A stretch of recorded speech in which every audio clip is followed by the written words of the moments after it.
two multi-million-dollar Picasso paintings were at risk of disappearing forever unless the residents could stop it. Not politicians, not art critics, just regular everyday people, from students, retirees, and shopkeepers, deciding whether public money should save the two paintings from disappearing for the rest of time. Some said it was a waste, others said it was the only way, and what happened next made global headlines, and Picasso himself responded in a way that no one was expecting.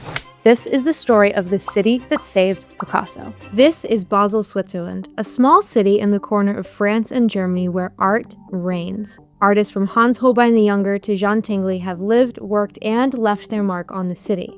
With 40 museums across this quaint Swiss town, they have a ratio of 4,000 people per museum. Now, compare that to a city like New York, which has over 100,000 people per every museum. But one Basel museum in particular plays a founding role in where our story begins. Behind me is the Kunstmuseum Basel, and it opened in 1661, making it the oldest public art collection in the whole world. And in the 1960s, it was home to two beloved Picassos, but they weren't really the museums. They were on long-term loan from a private collector called Peter Stocklin, and when his business collapsed, he needed to sell them. Stocklin was the owner of the airline Globe Air, and on April 20th, 1967, a charter flight crashed while attempting to land in Cyprus. 126 people were on board that day, and sadly, only 4 survived, making it one of the deadliest aviation disasters of that era for a Swiss carrier. Within months, the compensation claims had piled up so high that the company was forced into bankruptcy. So, Stocklin looked to the only thing he had left to save his company: his extensive art collection. To cover the debts from the airline's collapse, Stocklin moved to sell parts of his family's world-class art collection, including 2 Picasso masterpieces, which had been on a long-term loan at the Kunstmuseum Basel and were valued at 8.4 million Swiss francs.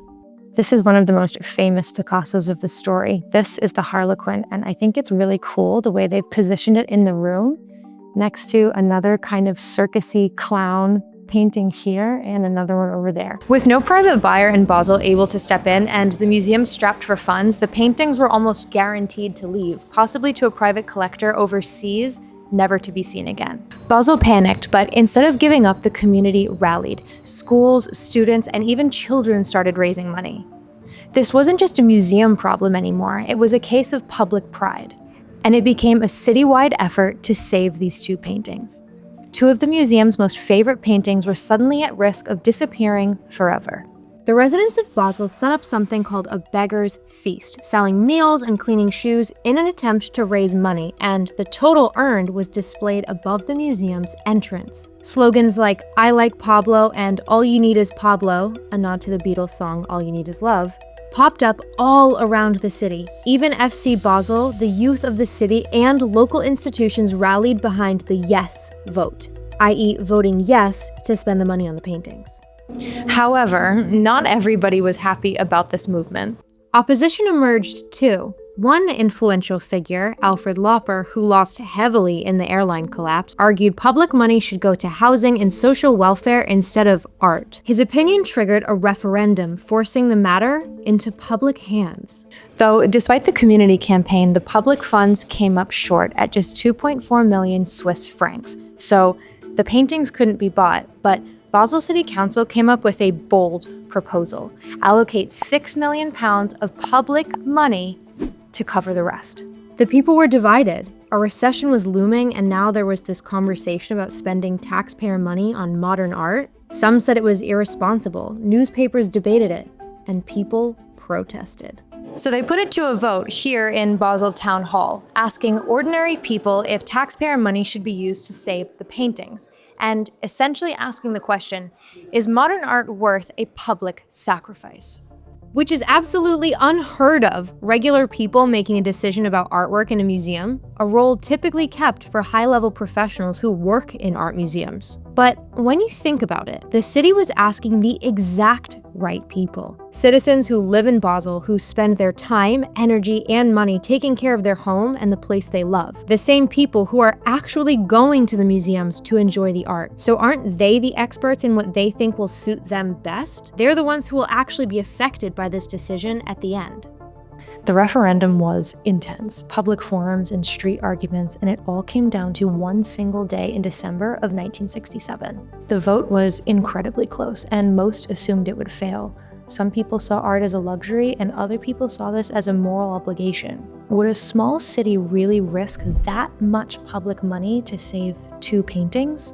Well, apparently so, because voter turnout was incredibly high for a cultural issue, with 32,000 people saying yes and 27,000 people saying no. So 54% of the people voted in favor of spending the money. So the paintings are going to stay in Basel.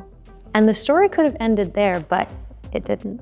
Few knew what Picasso himself thought of the situation. He was 85 years old at the time and had no legal ties to any of the paintings. After all, he had sold them years ago. They weren't even his anymore, so he very easily could have just stayed out of it. But of course, he didn't. When Picasso heard what the people of Basel had done, he was so moved that he gifted the city 4 more paintings. He invited the director of the Kunstmuseum at the time, Franz Mayer, to come to his studio and choose whatever he wanted. The paintings chosen reflected a wide variety of the work he made throughout his career. The museum director chose Man, Woman, and Child, a study sketch of Les Demoiselles d'Avignon, one of his most famous paintings ever, Venus in Love, and lastly, The Couple. But this wasn't just a polite gesture. Picasso responded personally and meaningfully, elevating the story from a civic triumph to an artist's emotional tribute. And this doesn't happen in most art capitals like New York or Paris, and that's what makes Basel so special.